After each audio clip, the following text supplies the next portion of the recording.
Hey gang, this is the review of the Fallkniven S1. This is straying from my usual format of sort of wins and fails because there really aren't any fails on this knife. This is going to be a positive review. So I'll just get into the boring stuff. The facts of this knife: the total length 247mm, 9.7 inches. The blade length 5.1 inches long.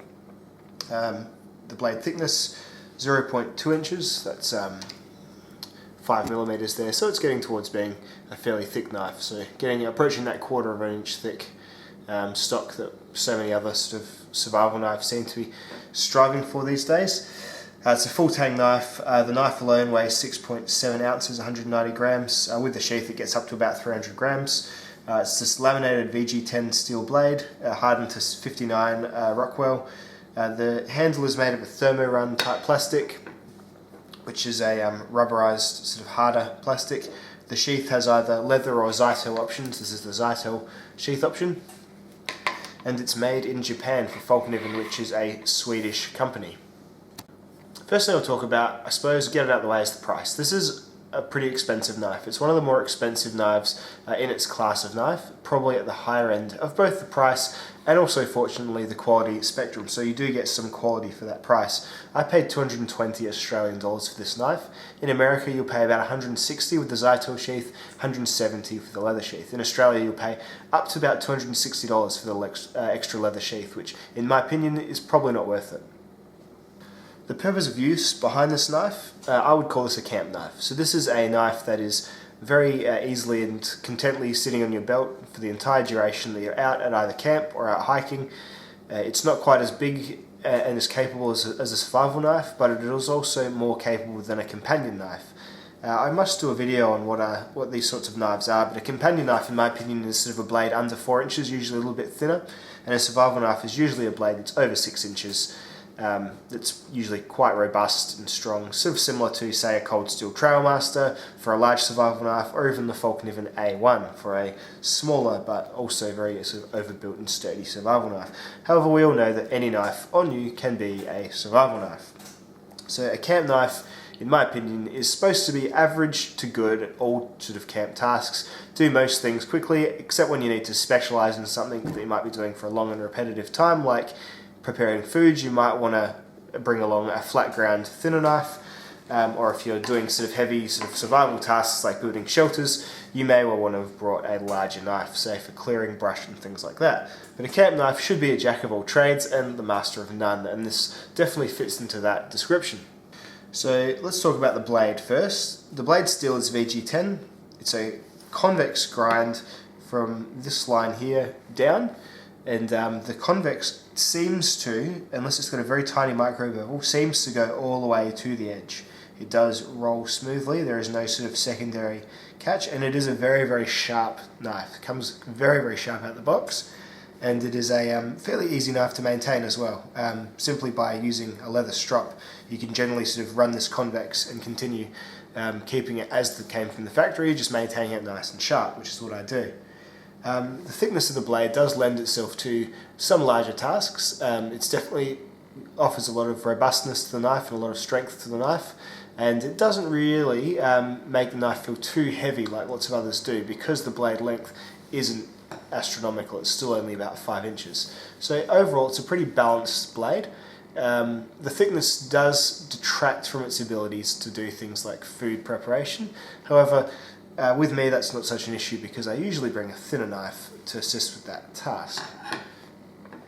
I think the steel is a really good steel. It's one of the better choices for a stainless survival knife. Stainless steels are harder to push into heavier use applications, and laminating VG10 does a really good job of sort of bringing it up to that performance level of your pure carbon steels, whilst also letting it be a lower maintenance and less corrosive steel.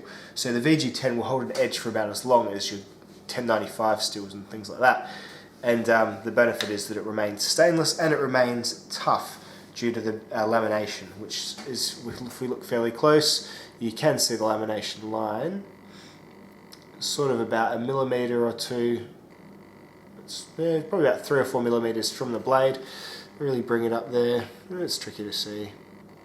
It's about there, running all the way across.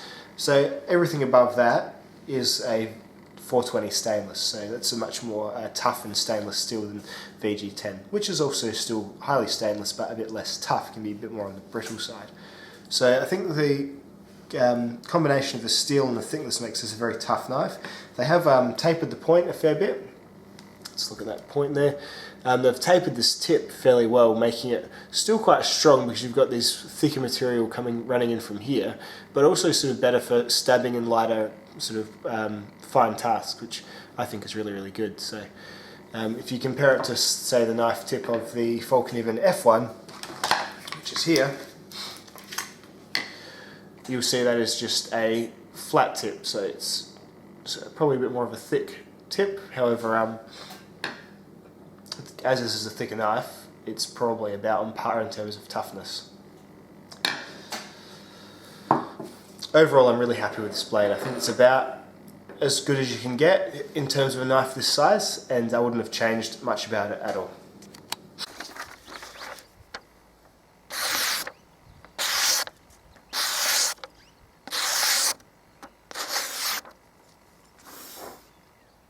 The handle, as I said, made of thermo-run plastic, which is a little bit of a rubberized type plastic. It's got checkering on both sides, so it's sort of a grippiness along the flats, the back being smooth, no jimping or anything. The knife stays in hand by this forward guard, and also this rear sort of mild parrot's beak there.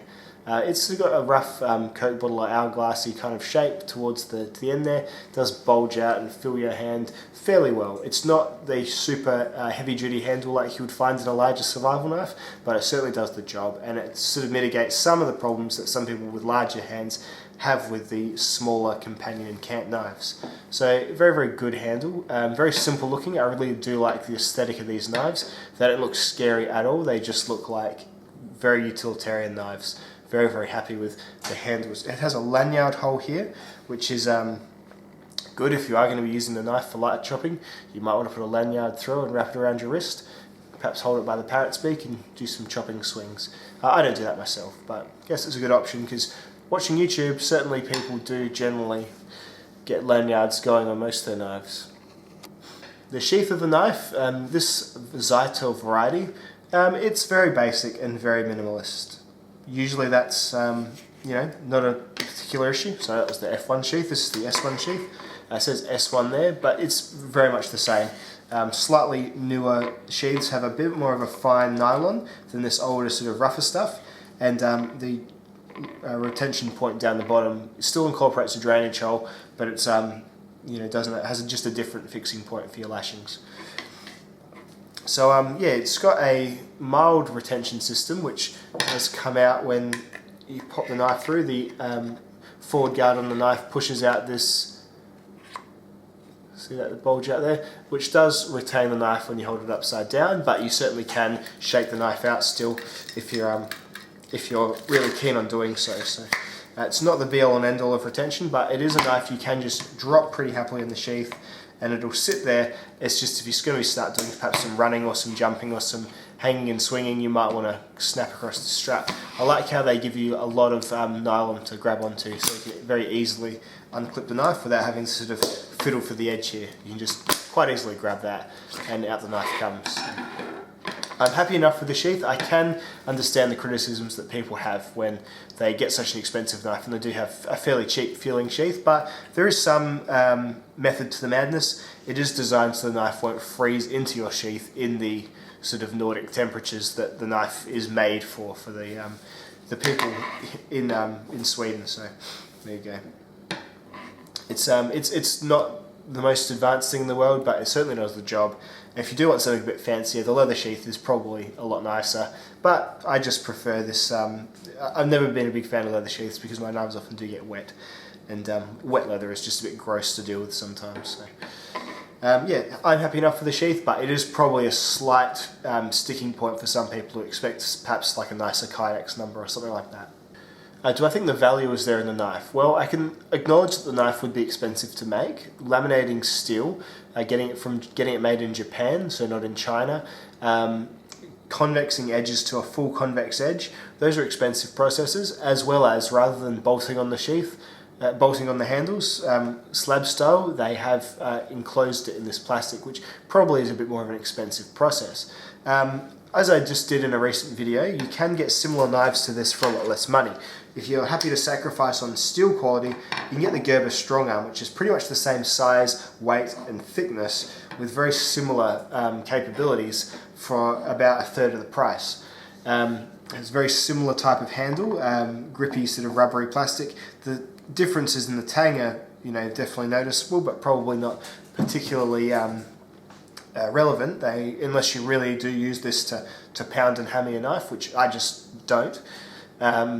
So there is some, competition for this category. Actually, it's quite stiff, and even for the carbon steel models, you'll probably pay a fair bit less. So say a BK16 might be about $90 US, which is a 1095 carbon steel flat ground blade.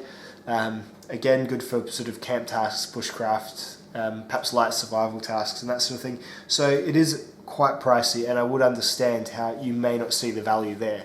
I can acknowledge the processes that push up the price, but it certainly isn't. I think $220, unless you're a real purist or a real collector, you may not find the value there. It's a well done knife, and the fit and finish is a lot better than you get on something like this, but then fit and finish on a survival knife or a camp knife or a sort of a harder use outdoors knife, to me is a bit of a moot point because they get wrecked and scuffed up pretty quickly anyway. So it does come immaculate, but as you can see, I've used it a bit.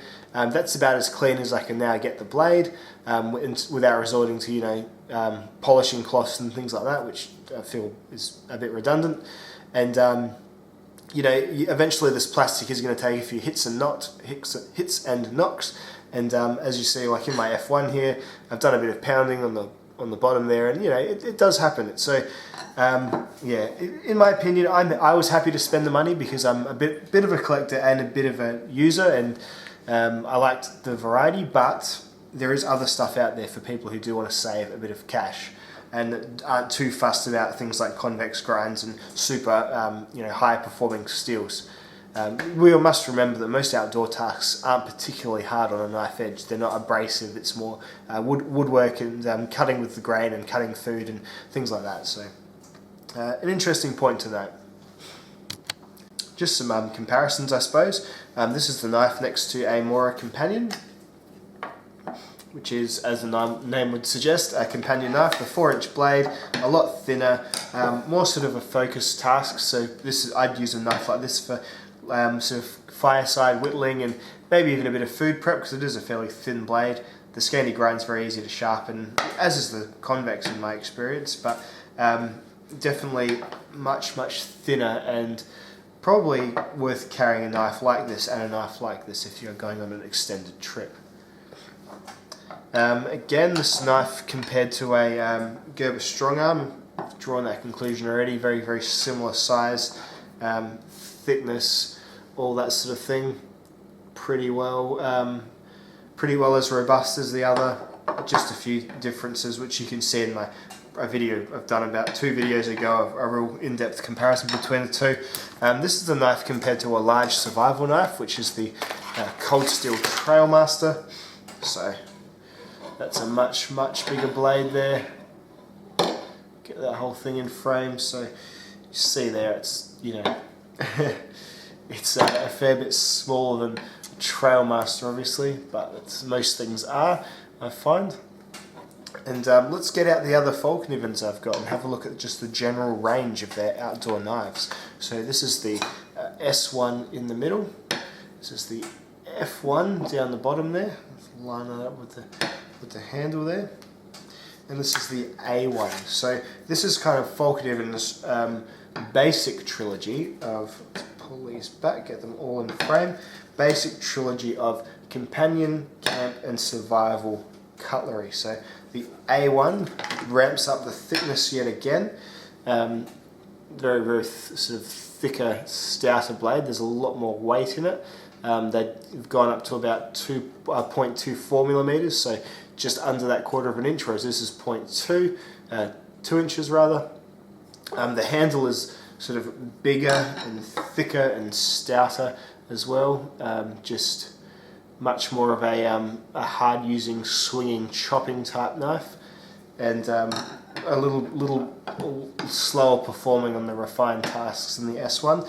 And conversely, the F1's a very light little knife. It's still quite thick for a knife of this caliber.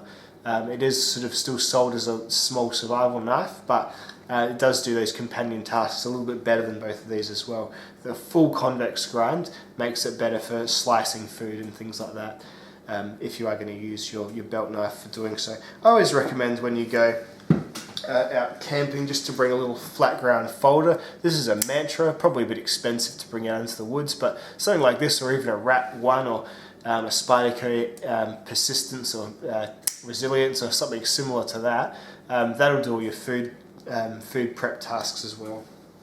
So that's the range of the Fallknivens. You'll pay about 180 for the F1 in Australia, probably 120 in America, 220, and this was about $340. So as the size goes up, you do really pay a lot more. So overall, the Fallkniven S1, it's an undeniably good knife. I'd be surprised if anyone held this and formed a negative opinion of it, especially after using it.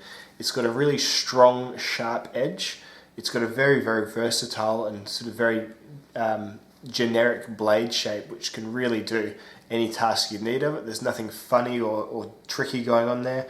The convex grind makes it really easy to maintain with stropping if you keep on it, and even if it does go too blunt, you can always restore it with things like work sharps without any trouble at all, because belt sharpening systems add convex edges. So if you're not the best sharpener, a convex is probably the second best grind to get after Scandi, which is good because you can just push it down against your stone like that and rub it. So Scandis is almost self-guided sharpening.